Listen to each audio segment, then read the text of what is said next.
আনোয়ারা উপজেলার শিলাইগড়া এলাকাত হযরত আবু বকর সিদ্দিক রাহমাতুল্লাহি জামে মসজিদ কমিটি টানা ৪৯ দিন মসজিদত নিয়মিত জামায়াতে নামাজ আদায়কারী শিশু কিশোর নামাজিরে পুরস্কার হিসেবে দেওয়া হয় সাইকেল।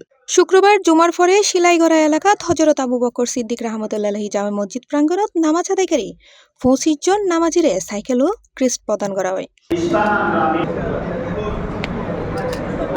পুরস্কার পাই আনন্দিত শিশু কিশোরল। টানা নামাজ পড়তে মসজিদ ও তাই ইমামতুন শুদ্ধ কেরা তুয়া দরুদ আদব ফায়দা সহ বিভিন্ন ইসলামী শিক্ষা শিখিত পারি খুশি শিশু কিশোরল। নামাজ পড়ে প্রথম অধিকার অর্জন করেছি।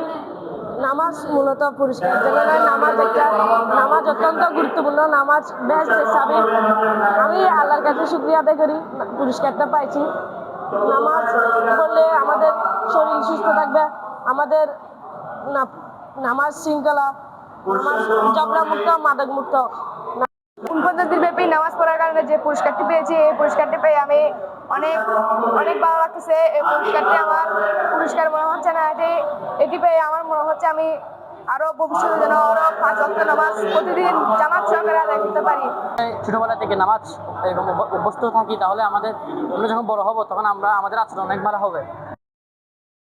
পুরা ভেকেন্দ্র পুজোর হলে মুখস্থ করে স্থানীয় ছাত্র ইমেলে দ্বিতীয় পর্যায়ে এখন আমরা ২৫ জনের পুরস্কার দিই, যারা ৪৯ দিন ব্যাপী ৫ ওয়াক্ত নামাজ রেগুলার করি। এই জন্য দিই যাদের মঞ্চমুখী সমাজে প্রতিষ্ঠিত হওয়ার জন্য সহযোগিতা করতে পারে একমাত্র নামাজ। এই জন্য নামাজ থেকে আপনাকে, আমাকে, আপনার ছেলেকে আগ্রহ করে রেখে থাকে। নামাজ হয় নিজের চরিত্র এবং সম্পর্ক নিয়ম কানুন করার জন্য নিয়মিত নামাজ আদায় করা খুবই সাহায্য।